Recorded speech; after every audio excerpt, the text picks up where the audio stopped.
go! Hey guys, it's Retrohead here, welcome back to another video. Today I'm going to suit two different CEXs and also have quite a lot of carboot finds to show you, as I recently went to a really big carboot and found quite a lot of pretty cool stuff. But yeah, as I said, two CEXs, one of them I've been to loads of times and the other one was the first time I've ever been. So I went to the Norwich CEX where I bought a really nice game to add to the collection. I haven't bought one this nice for ages now.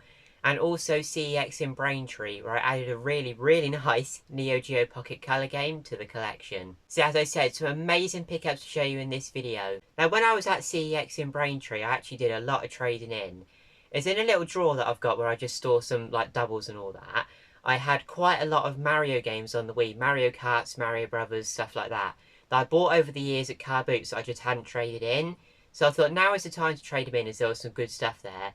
So I traded in those really cheap games and picked up some really nice bits to add to the collection. But I only got a little bit of footage from Norwich CEX, so what I'll do is I'll include the Norwich CEX footage, show you my one very nice pickup from there, then the Braintree CEX footage, then the Braintree pickups, and then finally the car boot finds. So if you enjoyed this video, please leave a like, please subscribe to my channel Retrohead, but without further ado, let's go to CEX. So here I am in Norwich CEX. Now I only did a little bit of filming in here this time, as I knew that I was including another CEX in this video, and I filmed in the Norwich CEX absolutely loads of times, so I just thought I'd film in the glass cabinets. There was some pretty good games here, but sadly a lot of these games in the glass cabinets in Norwich now have just been sitting here for absolutely ages. But now let's go back to the games room and check out those pickups.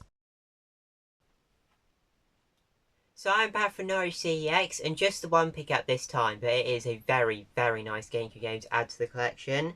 I'm really excited to try this one out. I've played it for about 10-20 minutes, that's it, but I'm really excited to get proper stuck into this, and that is Pokemon Channel on the Gamecube. Now, I'm not overly into Pokemon. The only thing Pokemon that I collect are the games. I am trying to get some more of the games where I can. And the only way how I could describe Pokemon Channel is different. It's very different from what you'd expect from a Pokemon game, but it's by no means does that make it unenjoyable. It's a pretty good game. It's very random. That's the word I'd use to describe it, very random. Even for Pokemon, it's random. Like I said, I don't really collect any figures or cards or anything like that. I just can't get into it. But the games I am going to start collecting, and especially when we're going for the full UK PAL Gamecube set, obviously I need to go for every game. So I was really pleased to pick this up. This cost £90, but this was with vouchers, so it cost a lot less in actual cash for that. And I'll show you the condition inside. The disc has got some ever so light surface scratching on, but it does play absolutely fine because I've been playing it. It's a really good little game. Like I said, a little bit random, but it is a pretty good game. But inside, the manual and the disc are both there and in pretty good condition, which I'm really pleased with. And also the outer case has literally got one tiny dent in it there. I don't even know if you can see that. I wouldn't even be showing it to you if it was a cheap game. It's just because it's a pricey game. I want to show you everything about it. But yeah, really pleased to be adding Pokemon Channel to the collection, as I wanted it for so many years, but I wanted to find it in the right condition. Obviously, this is an expensive game, but it isn't the rarest game in the world, so I wanted to find it in good condition, but I'm really happy to have this copy in my collection. But this is definitely one of those games that I'm going to be putting around this plastic protector, as I don't want anything happening to this. So an awesome pickup to start off today's game hunt. Now let's go to Cex Braintree and see what we can find there. So here I am walking out to Tree CEX. Now I actually did quite a bit of trading in this time, so I had quite a lot of vouchers to play with. And I went to this CEX because I knew they had some really nice Gamecube games at the time. Resident Evil 2, Lost Kingdoms 2, games like that, some pretty expensive and pretty rare ones. But sadly, when I saw the condition of them, they were in absolutely terrible condition. I did pick up one game for a different console that was really nice. It was actually priced up as mint, which I haven't actually bought a mint game from CEX before. But here I am just walking up, and just going to say before we actually go inside the store, this is not my favourite CEX at all, and I'll show you why when we get inside. But yeah, stuff was just in absolutely terrible condition, and there was rubbish absolutely everywhere in this store. I have no idea why, but there was just plastic and cardboard boxes and crisp wrappers absolutely everywhere in this store, which was a shame. Now, they did have the glass cabinets over here, and there was some pretty good stuff in these glass cabinets. But as I said, quite a lot of this stuff at the time was in pretty poor condition, which was a shame to see, especially as I came to this CEX literally to get those GameCube games, hoping that as they were more expensive ones, they'd be in good condition, but sadly not. But as you can see, there was plenty of games in these glass cabinets, and this isn't it for the store. They do have an upstairs section as well, where they have more common games, which we will go upstairs and have a look at those games in a minute. Pretty cool to see a box 32X there as well, which was really, really cool to see. As you can see here was the GameCube games, but sadly these were in terrible condition. Now I did pick up 2 games from here, but only cheap ones, so I wasn't really bothered about the condition. The main reason why this CEX wasn't my favourite was probably the condition of the games. But also, the store was full of rubbish. As I said, there was just rubbish piled up everywhere, but not like rubbish from like packaging and that. Literally like people's lunch wrappers and stuff were just piled up in the corners. But as I said, we are going to go upstairs and have a look in the upstairs of this store, and to be honest, it wasn't much better up here either. These shelves up here were probably the messiest shelves I've ever seen in a CEX, but look at this sofa. Now this was pointing in front of a couple of tellies, and this store like advertised the fact that you can play the games inside the store and try them before you buy and all that sort of stuff. But the tellies were not plugged in, there was wires hanging out the front absolutely everywhere, and there was just nothing to play, and this sofa was absolutely disgusting, as you can see. So I did not decide to have a little sit down on that sofa, but look at these shelves. I mean, this just looks absolutely terrible. And I don't like to moan about a specific CEX store, because I feel bad doing it to a specific store, but when the store looks like this, how can you help but moan about it? As you can see here, it was a pretty cool PS3 game that I've never seen before. This cool Racing Triple Pack, but I don't overly collect for PS3 anymore, so I put that back. PS2 selection was pretty well stocked, and probably the neatest section out of the store. These shelves were actually pretty tidy, and also on the bottom of this shelf they had the original Xbox section, which did have some pretty good games in it. Now I didn't pick any up this time, as absolutely loads of these were missing manuals, but there is a couple of these that I'll be looking for in the future. So that was Braintree CEX, as I said, not my favourite. But I did find one game that I'm super pleased to add to my collection. It is boxed, complete, and in really nice condition. So now let's go back to the games room and check out those pickups. So I'm back from Cex Braintree. I just want to say a couple of things about the store before I get into the pickups. So, like I said, I did a bit of trading in there. They took all the trades. I did take a boxed console, and before they even looked at the console, they opened it up, and it didn't have its little user manual, and they said straight away, oh, we're going to need the user manual to take it in as boxed, we'll take it in unboxed. And I was like, no, I'd rather not trade it. So they said that, so I thought, oh, they're going to be quite fussy about condition, which might be good, because I wanted to buy a few GameCube games at the time. I then looked at a few GameCube games out of the glass cabinet, some quite expensive ones, Resident Evil 2, Lost Kingdoms 2, some quite pricey games. Lost Kingdoms 2 was like a 60 quid game. But I looked at the discs and the cases, and they were absolutely ruined. Those discs, I can tell you right now, those discs will not have played. GameCube games are quite sort of like resilient to scratches, but these were really bad. And it was a bit annoying to take a console that was in perfect working order, in pretty good condition, without its little insert, like paperwork. It had the insert, but not the paperwork. But then for them to show me discs that are worth that much money that would not have played, but it doesn't matter. Just before I show you that Neo Geo Pocket Color game, I just want to show you one GameCube game, and that is Tom Clancy's Pandora Tomorrow on the GameCube. Now, I actually picked this up for £4 from that shop. I do already have it in the collection, but it was in not very good condition. And this was the only GameCube game that was in good condition. It is actually in really good condition. Shame if a couple of the other more rare ones weren't in good condition, but I thought, for a condition upgrade for only £4, I'll definitely add it to my collection. And the other game I bought, like I said, Neo Geo Pocket Color game. And this game is the first time I've actually ever bought something from CEX that was priced as mint, which was pretty cool. This game in CEX boxed with manual is 45 and mint it's 50. Sometimes it's like a huge increase in price, so I probably wouldn't have bothered if it was a massive increase, but for only a fiver I didn't really mind it. It's in really good condition. And that is King of Fighters R2 on the Neo Geo Pocket Color. I am so pleased to have this. I love the King of Fighters games. I've played a couple, not overly many. But I just love my one-on-one fighting games, and this just is such a good game. I've played a little bit of this on my Neo Geo, not too much, but I thought the graphics held up really well. I thought it still looked really good today and still very playable. I would really recommend the Neo Geo for collecting older handheld games, but still a really fun to play today, like really good. And that box art on the front there is absolutely, like, incredible. I love this. And as I said, it was priced up as mint, and it is in really good condition. I'll show you inside. It's so nice. The manual looks like it's never been read, and I don't think the cartridge has ever been played. And the reason why I think that is, there was another one in there priced up as mint as well, and that one looked like it had been played a little bit more.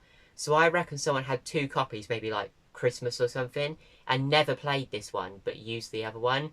So I am super pleased to have this in the collection, as it's absolutely awesome. And this now takes me up to 3 boxed Neo Geo games in my collection. So the first 2 carboot finds are 2 retro games that I'm really pleased to pick up. It's from a seller at the carboot who I've known for ages, really nice, always does a deal.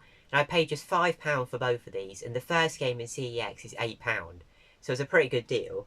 And the first game is a loose NES game, and that is A Boy and His Blob on the NES.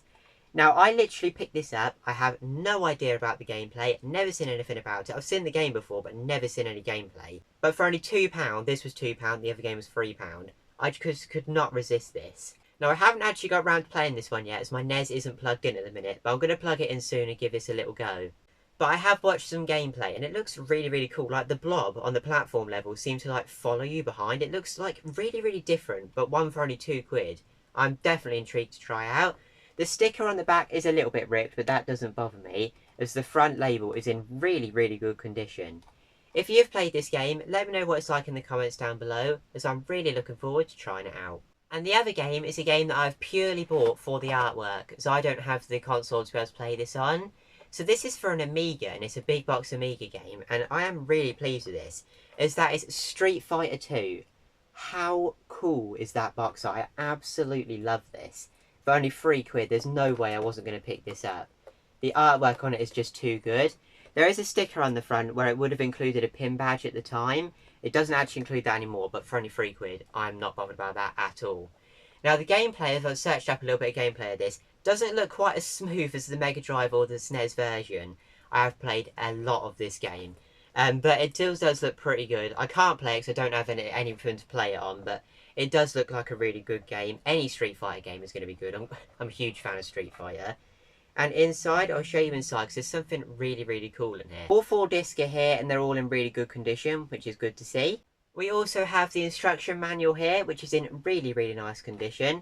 This isn't actually in colour, which is a little bit of a shame, but the artwork inside is still really cool. And finally, and the coolest thing that I thought that was inside, that would not have originally come with it, is this really cool newspaper cutout. So you can see it's literally just been torn straight out of a newspaper.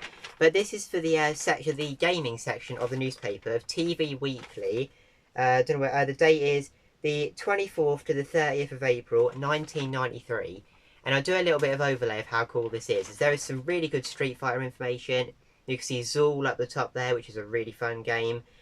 Tiny Toons on the SNES at the bottom there on the review section. And on the other side, look at these old phones. How cool are they to see in the newspaper? And also, someone who I absolutely love on TV, Bruce Forsyth. What an absolute legend. I just thought this was a pretty cool thing to find inside. I definitely will not be getting rid of this. This will be staying firmly inside the box. Next up is 2 DVDs that cost only 50p each. The first one is a Testament DVD. I'm hugely into my metal, and that is a really good band. And the second one is Danger Mouse DVD, which I've got quite a few of these now. But this actually includes the first ever Danger Mouse episode, The Great Bone Idol, which is a great episode of Danger Mouse. Next up, and this whole thing costs just £1. And that is this Hyrule Warriors poster, the Nintendo Switch version of Hyrule Warriors. Which I've got to say, if you haven't seen one of my recent videos, I picked up Hyrule Warriors on the 3DS loose. And I'm really enjoying that game. I didn't like the Switch version overly much, but I'm enjoying the 3DS one. But inside here, and this was again in with £1, it has been opened before, and I found this little envelope inside. So I had a little look inside this envelope, and there is some really cool Hyrule Warriors Zelda cards. I'll just show you a few of these. How cool are they? I think they are absolutely awesome. And all of them on the back got this same print of this lovely Hyrule Warriors artwork as well. I don't think this came with the poster, because it doesn't feel like it sits right in the packaging. I feel like someone either got these as a bonus somewhere or bought them separately. It doesn't say anything about like where they would have come from on the cards. But these are absolutely awesome. And for £1 for all of that, I was really pleased to find this. Next up we have two DS cases. One of them is for a DSi and the other one is for a 3DS. So the first DSi one is this official Nintendo magazine, like freebie one I would presume. Probably free with one of their magazines would make sense. But this is a little bit dirty, but it should clean up quite nice as it's just like a plasticky front cover. So it should sort of just like wipe clean, I'm hoping. I only bought this a couple of days ago, so I haven't done it yet. But I thought that was pretty cool for only 50p. And the other one for only 50p is cooler in my opinion. And that is an Animal Crossing 3DS case. And this sort of thing, when you find them, is not cheap. So to find it for only 50p was really good. This one I have cleaned up as this was really stained. It was also really stained on the back. But I have given this a hand wash and also put it through the washing machine, both. And it has come out quite well. And for only 50p each, I'll be using these to keep my DS consoles nice and dust free. And finally, and these two last things were from a charity shop. This is the only charity shop find in this video. And that is 2 DVD box sets. Now normally on this channel, I don't really collect DVDs. If I find DVD box sets, there's trade in CEX. But there is no way I'm trading these in. These are too good. I've got to keep these. And these are really big box sets, and they're only £3 each, which for a charity shop now, you never really know how they're going to price stuff like that, and I thought that was really good. So here we have Knight Rider, the Complete Collection 1 and Complete Collection 2. I am so pleased with this. I really like Knight Rider. I remember the first time I ever sort of realised what Knight Rider was and sort of started watching it was I went to a car show with my dad absolutely years ago. I reckon it was probably a good 10 years ago, maybe a little bit more. And we saw a real life kit there, even with the light working on the front, and it was even speaking as well. And my dad was like, "Oh, that's Kit from Knight Rider," and I was like, well, "What's Knight Rider?" And then we started watching Knight Rider, and I am really pleased with this. I don't have anything Knight Rider on DVD, so to have all of them on DVD is really good. Now, like I said, £6 for both of these I think is really good. I've done a bit of research. CEX do sell this, and they do sell it for quite a bit. But it does need to have an outer box for it to for them to take it in. I absolutely love Knight Rider, and to have all of these to be able to watch for only £6 is an absolute bargain. Thank you very much for watching this video. If you did enjoy, please leave a like, please subscribe to my channel Retrohead. And there were some absolutely awesome pickups today. Let me know what your favourite one was in the comments down below. And also let me know, what have you picked up to add to your collection recently? Today's end screen gameplay is going to be of King of Fighters on the Neo Geo, as I really enjoyed that one. Thank you very much for watching, and I'll see you all later. Bye!